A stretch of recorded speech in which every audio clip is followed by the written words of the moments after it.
We were cycling somewhere in the middle of nowhere. We wanted to have some dinner at a street food bar. So we went there, got some food, and then she popped up. She was stumbling around on the street. Probably she was searching for food, and we were sitting right there and we were the only guests. So she was approaching us and started with this meow. She was looking so terrible, like really skinny, really tiny. When we first saw her, we felt like really sorry for her. And we felt the urgent need to change something, to help her somehow. She obviously was struggling to survive. We saw no other chance than taking her with us. And we were super crazy in love from the first second we saw her. We put her into the handlebar bag and created some kind of hammock for her with a scarf. And that was the perfect solution because she could just relax in it and she wouldn't feel the bumps of the bike all the time. At first she was a bit scared in the bike basket, especially when it was going downhill, because then we closed it so she wouldn't fall out of it. But then she got really used to it, and when we created the hammock, everything was really perfect. She was just sitting in there, watching the street, watching the sheeps running around and everything, and enjoying the sun, enjoying the wind, and I'm sure she felt that we would change her life for the better.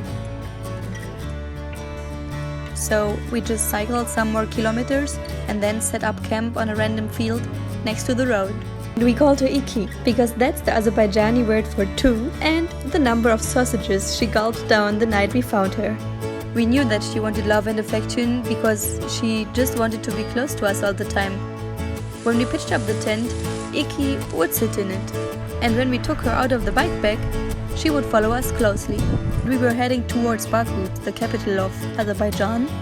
Those 3 days that we spent with her until we reached Baku were really hard, but really amazing. It gave us a lot to see her growing and getting stronger every day, and we were quite convinced that somehow we would find a solution for her future. We decided to take her to a vet in Baku to maybe somehow find someone who wants to adopt the cat.